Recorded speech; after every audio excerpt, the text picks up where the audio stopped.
Hello everyone, nubkeks here. Welcome back to Nub Raids, and today we're diving in once again to King Arthur Legends Rise. Big shout out to Netmarble for sponsoring the video.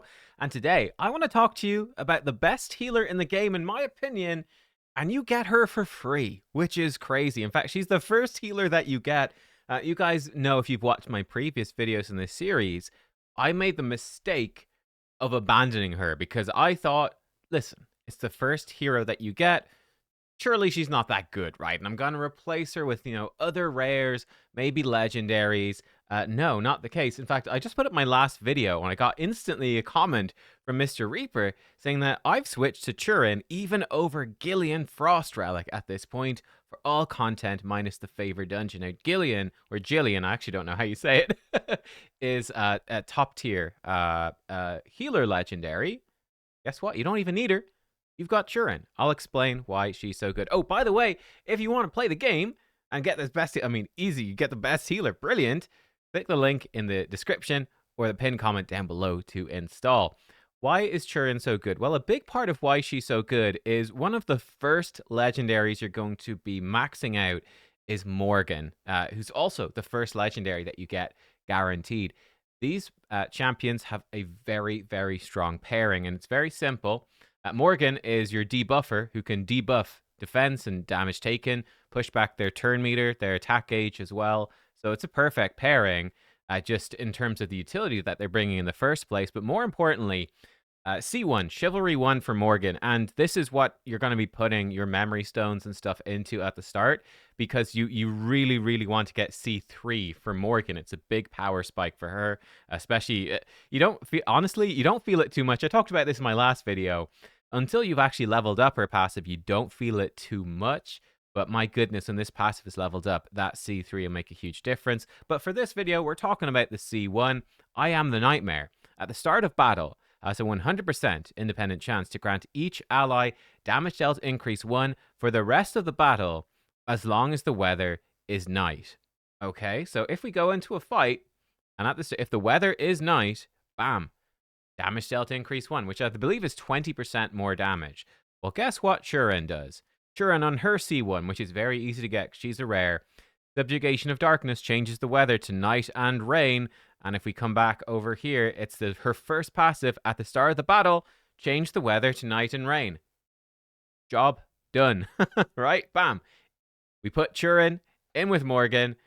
The weather is instantly nighttime at the start of the battle, and everyone gets a 20% damage boost. That's pretty crazy for a healer to enable that sort of synergy and that sort of damage boost so consistently, which is phenomenal. How do we build her then? Well, as you can see, I've got tons of HP, and that really is the key. So if we look at Turin, I've been building up her Frost Relic. I've been pumping just a lot into her just to make the healing absolutely god tier. I think it is worth booking her up for sure. The big thing about Turin, when we compare her to another healer, such as, let's say, Sarah, is another really good rare healer. Or I've used a ton of Clementine. In fact, Clementine was my main healer. I've got her C10, maxed her out. But she simply cannot heal as much as Turin. She's not as good. Why? Well, pretty simple reason is both Clementine and Turin, and Isolde is another example of someone, or Isolde, I don't know, again, don't know exactly how you say the name. Even Vivian, who is a legendary, sorry, wrong person, that's Guinevere. Even Vivian, hey, beautiful blonde woman, they're all the same.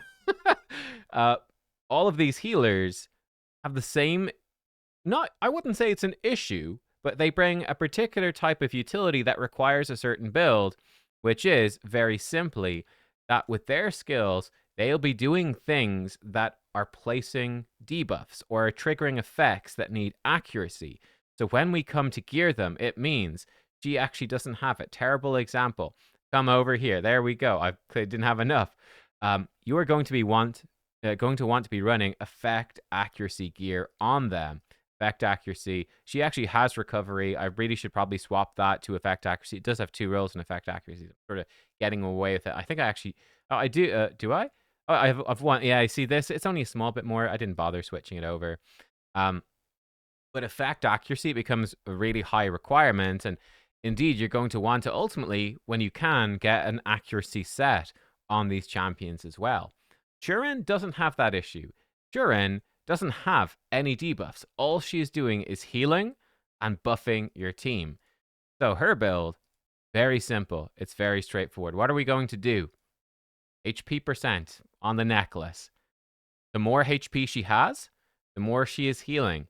She is healing allies by a portion of her max HP. So the more HP she has, the more healing she does. HP percent over here. HP percent right here. On the ring, recovery percent. On her belt, recovery percent. And then I've given her an attack speed orb. You could potentially also just make this like, I think you could make the HP as well, probably. I've given her, this is really good, it's a 5-star attack speed orb, and it has 3 rolls in recovery. It's perfect. It's perfect.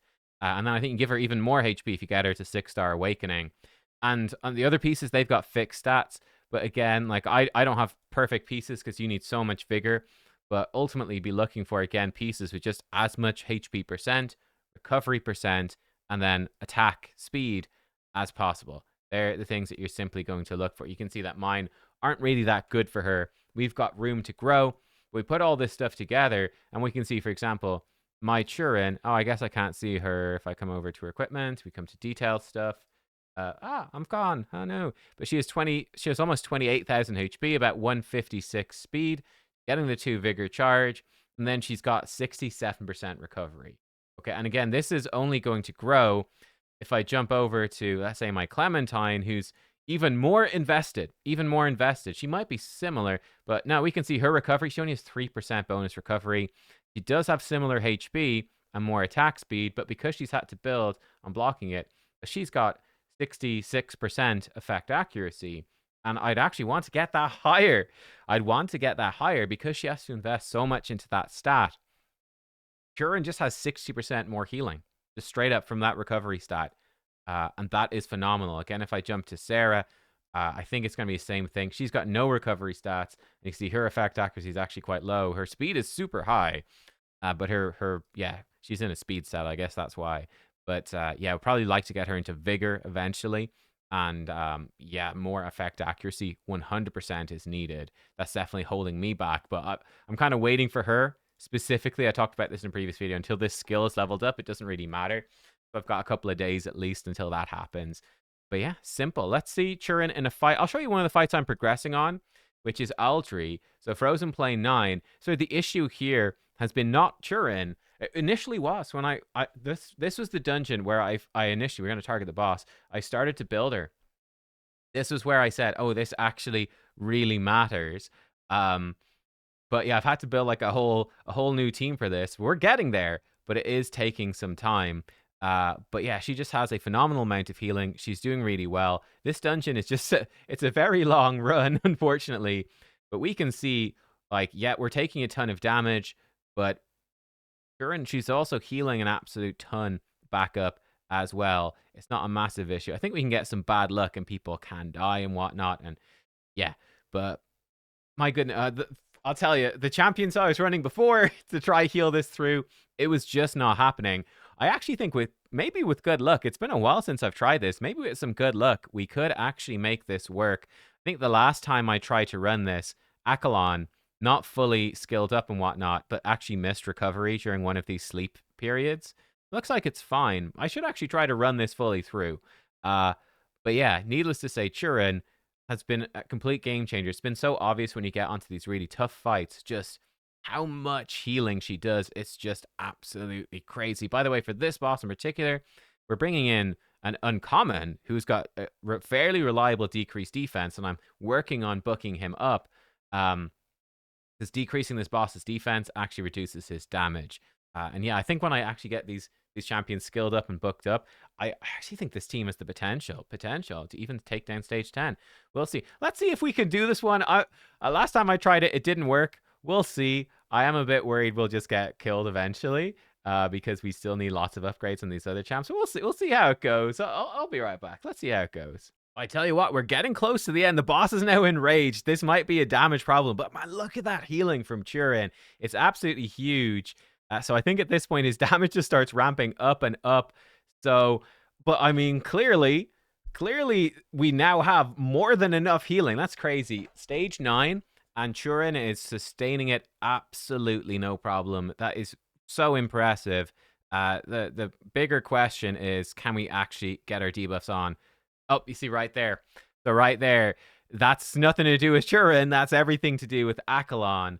And maybe I don't know. I think I have him maybe doing his A2. Maybe that's a mistake.